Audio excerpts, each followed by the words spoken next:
Hi பா, எல்லாம் எப்படி இருக்கீங்க? இன்றைக்கி நம்ம செரின் வீட்டு சாப்பாடில் ஒரு லஞ்ச் மெனு தான் பண்ண போகிறோம். அது வத்த குழம்பும் கத்திரிக்காய், உருளைக்கிழங்கு, அப்புறமா அவரைக்காய் பயிறு இதெல்லாம் போட்டு ஒரு பொரியல் பண்ண போகிறோம். அவரைக்காய் வந்து நம்ம செடியில் காய்ச்சதுனால கொஞ்சம் முத்தி போயிடுச்சு. அதோட பயிரெலாம் உரித்து போட்டிருக்கேன். அப்புறம் ஒரு சில அவரைக்காய் பிஞ்சாவே இருந்துச்சு, அதையும் வச்சுட்டு அது கூட கொஞ்சம் கத்திரிக்காய், ஒரு உருளைக்கிழங்கு போட்டு நம்ம பொரியல் பண்ண போகிறோம். வத்த குழம்பு பார்த்திங்கன்னா நம்ம கல்யாண வீடுகளில் ஹோட்டல்லாம் போய் சாப்பிட்டோம்னா ரொம்ப டேஸ்ட்டாக இருக்கும். அந்த மாதிரியான ஒரு வத்த குழம்பு தான் இன்றைக்கி நம்ம கிச்சனில் பண்ண போகிறோம். எப்பவும் போல் பார்த்திங்கன்னா அரிசி ஊற வச்சாச்சு. குழம்புக்கு தேவையான எல்லாமே ரெடி பண்ணி எடுத்து வச்சுருக்கேன். இப்போ குழம்பு பண்ணுறதுக்கு முன்னாடி ஸ்டவ் ஆன் பண்ணி ஒரு குட்டி பாத்திரம் வச்சுக்கிறேன். இதில் வந்து நம்ம வத்தல் வந்து வறுத்து எடுத்துக்கலாம்.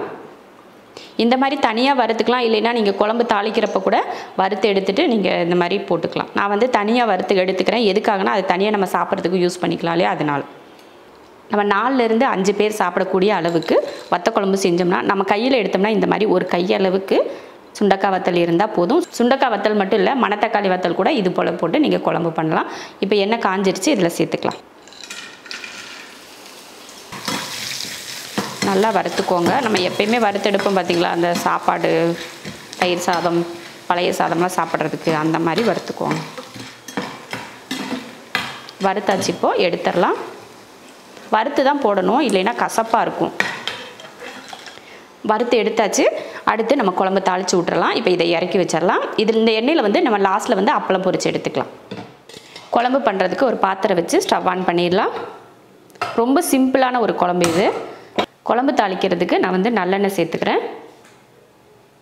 எண்ணெய் காஞ்சதுமே வெந்தயம் பொரிஞ்சதுமே கொஞ்சம் ஜீரகம் சேர்த்துக்கோங்க. அடுத்து கருவேப்பிலை. அடுத்து ஒரு 20 போல் சின்ன வெங்காயமும் ஒரு 10 போல் வெள்ளைப்பூண்டும் சேர்த்துக்கலாம். சேர்த்துட்டு இப்போ இதை நல்லா வதக்கிடலாம். வெங்காயம் நல்லா வதங்கினதுக்கப்புறம் கொஞ்சம் பெருங்காயத்தூள் சேர்த்துக்கலாம். பெருங்காயத்தூள் சேர்த்ததுக்கப்புறமா 3 தக்காளி, மீடியம் சைஸில் 3 தக்காளியை கட் பண்ணியிருக்கேன், அதையும் சேர்த்துக்கலாம். இப்போ தக்காளியை நல்லா வதக்கி நல்லா மசியட்டும். பாருங்கள், தக்காளி வந்து நல்லா வதங்கிடுச்சு. இப்போ இதில் மசால் பொடி சேர்த்துக்கலாம். மஞ்சள் தூள், மிளகாத்தூள்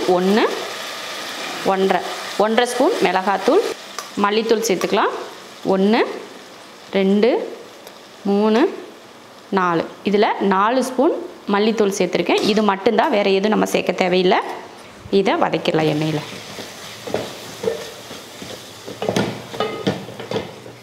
மசாலா போட்டு இந்த மாதிரி எண்ணெயில் கொஞ்சம் வதக்கி விட்டுருங்க. வதக்கி விட்டதுக்கப்புறமா நம்ம வறுத்தோம் இல்லையா சுண்டக்காய் வத்தல், அதையும் சேர்த்துக்கலாம். சேர்த்துட்டு அதையும் ஒரு வாரத்துக்கு வதக்கிடுங்க. அடுத்து புளி ஊற்றிக்கலாம்.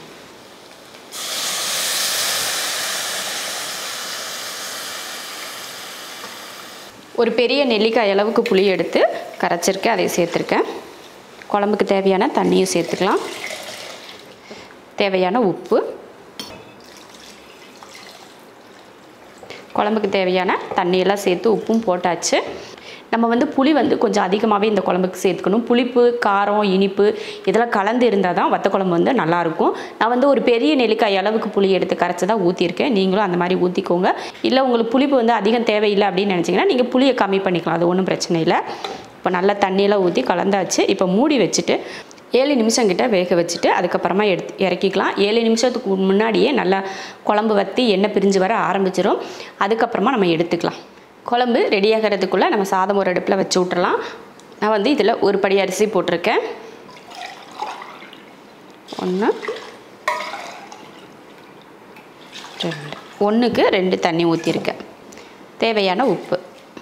குக்கர் மூடி போட்டு விசில் போட்டுடலாம். எப்பவும் போல் தான் 3 விசில் விட்டு ஆஃப் பண்ணிக்கலாம். இப்போ குழம்பு வேக வச்சு ஒரு 7 நிமிஷம் கிட்ட ஆயிடுச்சு. எடுத்து பார்க்கலாம். நல்லா வத்திருச்சு பாருங்கள். எவ்வளோ சூப்பராக வற்றி எண்ணெய் பிரிஞ்சு வர ஆரம்பிச்சிருச்சு. குழம்பும் பார்த்திங்கன்னா நல்லா கெட்டி சேர்ந்து வந்திருக்கு பாருங்கள்.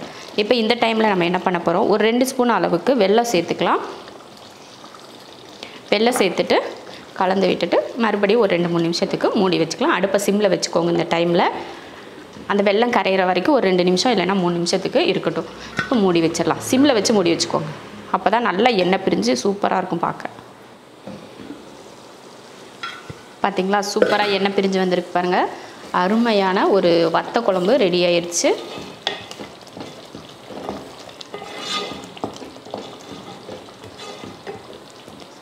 இப்போ குழம்பை இறக்கி வச்சுட்டு பொரியல் பண்ணிக்கலாம். இப்போ குழம்பு ரெடி ஆயிடுச்சு. அடுத்து வந்து நம்ம பொரியல் பண்ணிக்கலாம்.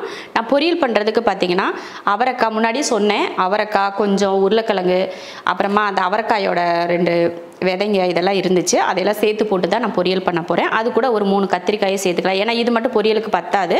அதனால 3 கத்திரிக்காய் இது கூடயே சேர்த்து போட்டுக்கலாம். பொரியல் பண்ணுறதுக்கு எண்ணெய் ஊற்றிக்கலாம். இந்த பொரியலில் பார்த்திங்கன்னா நம்ம தேங்காய் கூட சேர்த்துக்க மாட்டோம். வெறும் அந்த பச்சை மிளகாய், வெங்காயம், இந்த காய் மட்டும்தான் நம்ம போட்டு வேக வைக்க போகிறோம். தேங்காய் கூட இதில் சேர்த்துக்க போகிறதில்ல. எண்ணெய் காஞ்சதுமே கடுகு உளுந்து, கடுகு பொரிஞ்சதுமே ஒரு பெரிய வெங்காயம், ஒரு 4 பச்சை மிளகாய், கொஞ்சம் கருவேப்பிலை சேர்த்துருக்கேன். அதை வதக்கிடலாம். நம்ம லைட்டாக வதக்கிக்கிட்டால் போதும்.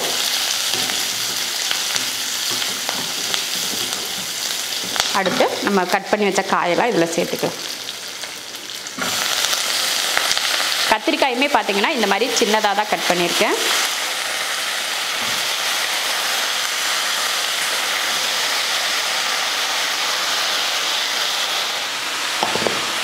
தேவையான உப்பு, கொஞ்சம் மஞ்சள் தூள், இதை வதக்கி விட்டுலாம்.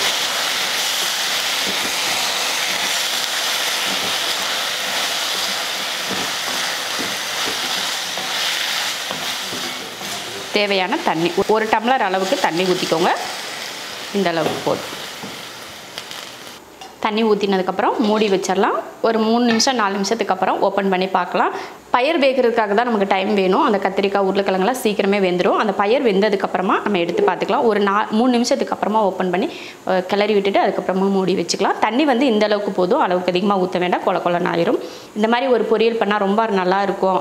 எங்கள் சின்ன வயசில் பார்த்திங்கன்னா எங்கள் பாட்டி இந்த மாதிரி வீட்டுக்கிட்ட காய்க்கிற காய், அவரைக்காய், தட்டைக்காய், கத்திரிக்காய், பீர்க்கங்காய், சொரக்காய் இதெல்லாம் ஒன்றா போட்டு இந்த மாதிரி கலந்த ஒரு பொரியல் மாதிரி செஞ்சு கொடுப்பாங்க. அப்போல்லாம் நாங்கள் யோசிப்போம், ஐயோ பாட்டி இதையே டெய்லி போட்டு கொள்ளுதே அப்படின்னு சொல்லி நினைப்போம். ஆனால் அந்த டேஸ்ட் இப்போ கிடைக்காதா அப்படின்னு சொல்லிட்டு ஒரு ஏக்கமாக தான் இருக்குது. அப்போ அவங்க செஞ்ச டேஸ்ட்டுக்கும் இப்போ நம்ம செய்கிற டேஸ்ட்டுக்கும் நிறைய வித்தியாசம் இருக்குது. அதெல்லாம் நிறைய நம்ம மிஸ் பண்ணுற மாதிரி தான் இருக்குது. வில்லேஜில் இருந்தவங்களுக்கு இந்த ஒரு இதெல்லாம் நிறைய தெரிஞ்சிருக்கும். அக்கம் பக்கத்தில் இருக்க காய்களையெல்லாம் எல்லாம் ஒன்றா போட்டு இந்த மாதிரி வதக்கி கொடுப்பாங்க. டேஸ்ட்டுனா அவ்வளோ அருமையாக இருக்கும். அதை மிஸ் பண்ணேன். அதனால தான் சரி இன்றைக்கி நம்ம பாட்டி செஞ்ச மாதிரி செய்யலாம் அப்படின்னு சொல்லிட்டு தான் இன்றைக்கி இந்த பொரியல் நான் வந்து பண்ண போகிறேன். மஞ்சத்தூளெல்லாம் சேர்த்துக்க மாட்டாங்க. நான் வந்து மஞ்சத்தூள் வந்து எக்ஸ்ட்ரா சேர்த்துருக்கேன், அவ்வளோதான். இப்போ பொரியல் வேக வச்சு காய் வெந்துருச்சான்னு பார்ப்போம். பாருங்கள், நம்ம சொன்ன அந்த 4 நிமிஷத்துலேயே நல்லா தண்ணியெல்லாம் வற்றிருச்சு. பாருங்கள், பயிர் வெந்திருக்கான்னு பார்க்கலாம். அந்த அவரையோட பயிர் எப்படி வெந்திருக்குன்னு பார்க்கலாம். பயிருமே சூப்பராக வெந்துருச்சு. உருளைக்கிழங்கும் நல்லா வெந்திருக்கு. கத்திரிக்காய் பார்த்தீங்கனாலே தெரியும் நல்லா தான் வெந்திருக்கு. அவ்வளோதான், பொரியல் ரெடி ஆயிடுச்சு. இதுக்கு மேலே உங்களுக்கு தேங்காய் துருவல் சேர்க்கணும்னா கூட நீங்கள் சேர்த்துக்கலாம். நான் வந்து தேங்காய் துருவல் சேர்க்கல. இதோட நம்ம ஆஃப் பண்ணிக்கலாம். பொரியல் வந்து ரெடி ஆயிடுச்சு. நம்ம அடுப்பெல்லாம் ஆஃப் பண்ணிடலாம். குழம்பும் ரெடி ஆயிடுச்சு, ரைஸும் ரெடி ஆயிடுச்சு. அதோட ஸ்டீம் மட்டும் இறங்கினா போதும். சூப்பரான ஒரு லஞ்ச் மெனு ரெடி ஆயிடுச்சு. நான் வந்து ரசம் செஞ்சுக்கல, ஏன்னா டெய்லி ரசம் பண்ணுறோம் இல்லையா, அந்த ரசம் இருக்கிறதுனால நான் ரசம் பண்ணலை. உங்களுக்கு ரசம் வேணும்னா நம்ம சேனலில் நிறைய ரசம் வெரைட்டி போட்டிருக்கோம், நீங்கள் அதை பார்த்து செஞ்சுக்கலாம். இந்த காய் மட்டும்தான் பொரியல் பண்ணணுமா அப்படின்னா அப்படிலாம் இல்லை. உங்களுக்கு முட்டை பொரிக்கலாம், அப்பளம் பொரிக்கலாம், அப்புறமா கீரை பொரியல் பண்ணலாம், வேறு காய் பொரியல் எது வேணாலும் நீங்கள் பண்ணிக்கலாம். இந்த மாதிரியும் நம்ம பண்ணலாம் அப்படின்றதுக்காக தான் நான் இது உங்களுக்கு சொல்லியிருக்கேன். இப்போ ஸ்டீமெல்லாம் இறங்கினதுக்கப்புறமா நம்ம சாப்பாடு பரிமாறிடலாம். சாப்பாடு சுண்டக்காய் வத்த குழம்பு ரொம்ப ஈஸியான முறையில் செஞ்சுருக்கோம். ரொம்ப சிம்பிளாக இருக்கும். டேஸ்ட்டும் பார்த்திங்கன்னா அவ்வளோ சூப்பராக இருக்கும். இது கூட நம்ம மசாலா வறுத்தரைச்சி கூட இந்த மாதிரி குழம்பு பண்ணலாம். ஆனால் ஈஸியாக இருக்கட்டும் அப்படின்றதுக்காக தான் நான் இந்த மாதிரி குழம்பு பண்ணேன். அடுத்து பார்த்திங்கன்னா உருளைக்கிழங்கு, அவரைக்காய் பயிறு இதெல்லாம் போட்டு ஒரு பொரியல் ஒன்று பண்ணியிருக்கோம். ரொம்ப சிம்பிளான ஒரு பொரியல். அடுத்து ரசம் வந்து நம்ம முன்னாடியே பண்ண ரசம் தான்.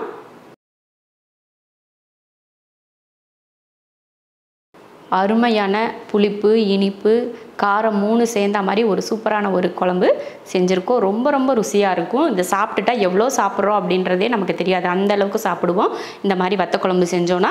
அதே போல் இந்த பொரியல் வந்து நம்ம காரக்குழம்பு இதெல்லாம் பண்ணோம்னா பொரியல் தான் பண்ணுவோம் இல்லையா, அதுக்காக தான் இன்றைக்கி நம்ம ஒரு பொரியல் பண்ணியிருக்கோம். அதுவும் தேங்காய் எதுவுமே சேர்க்காமல் வெறும் வெங்காயம், பச்சை மிளகாய், காய்களை மட்டும் போட்டு பொரியல் பண்ணியிருக்கோம்.